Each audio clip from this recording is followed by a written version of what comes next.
Mesdames et messieurs, je souhaite entamer une discussion sérieuse aujourd'hui sur notre système éducatif.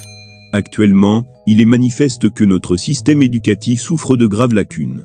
Il semble promouvoir la répétition, le conformisme et la simple consommation des connaissances, tout en négligeant de stimuler le questionnement, l'esprit critique et la production intellectuelle.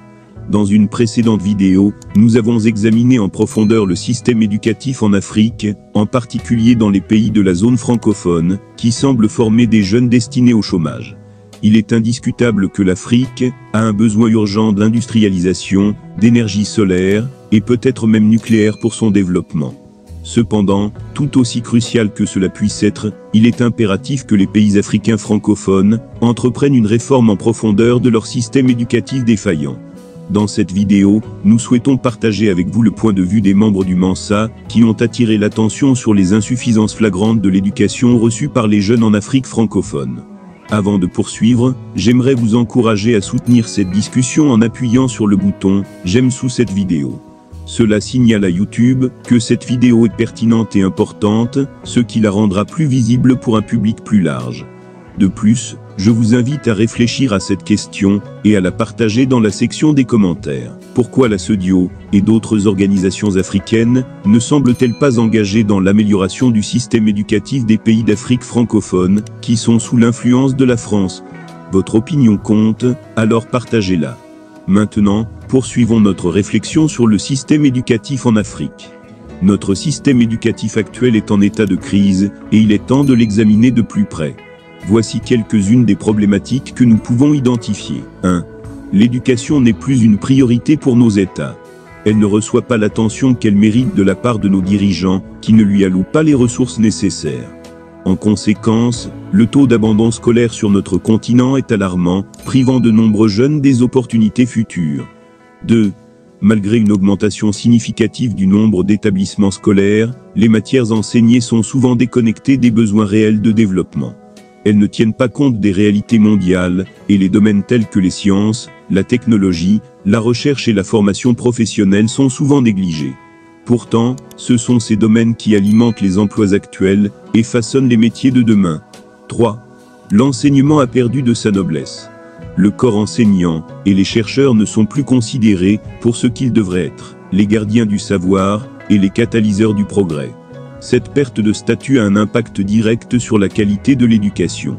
Ces constats sont partagés par de nombreux experts, éducateurs et citoyens engagés. Cependant, il est tout aussi essentiel d'examiner les causes profondes de cette crise éducative. 1. L'école africaine est l'héritière directe de l'école coloniale, conçue pour produire des auxiliaires et des commis destinés à servir l'administration coloniale. Cette mission originelle n'a pas fondamentalement évolué depuis l'indépendance. 2.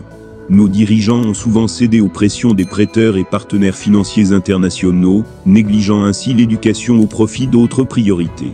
Cette démission face à la dictature des bailleurs de fonds a accéléré la dégradation de notre système éducatif. 3. Les contenus éducatifs ont été délibérément épurés de tout élément susceptible d'éveiller les consciences et de promouvoir l'émancipation. Les programmes scolaires ne reflètent pas nos besoins de développement et ne sont pas centrés sur notre identité culturelle et nos valeurs authentiques. 4. Nos États ont commis l'erreur de fragmenter la gestion de l'éducation en séparant l'enseignement général, l'enseignement technique, la formation professionnelle, l'apprentissage et la recherche. Cette dissociation a créé des systèmes éducatifs incohérents et désarticulés. Face à cette réalité, nous devons sérieusement envisager une réforme radicale de notre système éducatif.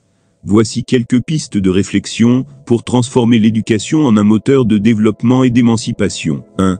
Intégrer la gestion de l'éducation au sein d'un seul ministère fort, chargé de coordonner et de stimuler stratégiquement les priorités éducatives en fonction des besoins de développement de nos pays. Cette approche a été adoptée avec succès par les pays du Sud-Est asiatique. 2. Concevoir les contenus éducatifs en fonction de nos besoins à moyen et long terme. Au lieu de simplement transmettre des connaissances, l'éducation devrait préparer nos jeunes à créer de la valeur et à renforcer la compétitivité de nos nations sur la scène mondiale. 3. Donner une place centrale aux sciences, à la technologie et à la recherche dans notre système éducatif. Les données montrent qu'un pays récemment a construit 400 nouveaux établissements, dont 398 étaient destinés à l'enseignement général, laissant seulement 2 pour les fonctions industrielles. Cela soulève la question de notre sérieux dans la transformation de nos matières premières. 4. Considérer l'éducation non plus comme une simple dépense, mais comme un investissement stratégique.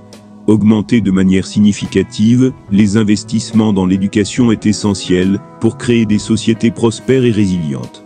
En conclusion, il est temps de viser haut pour l'avenir de l'Afrique. Transformons notre système éducatif en un véritable moteur de développement et d'émancipation. Ensemble, nous pouvons faire en sorte que l'éducation ne soit plus une arme de régression massive, mais un instrument de progrès pour notre continent. Merci de votre attention à cette question cruciale.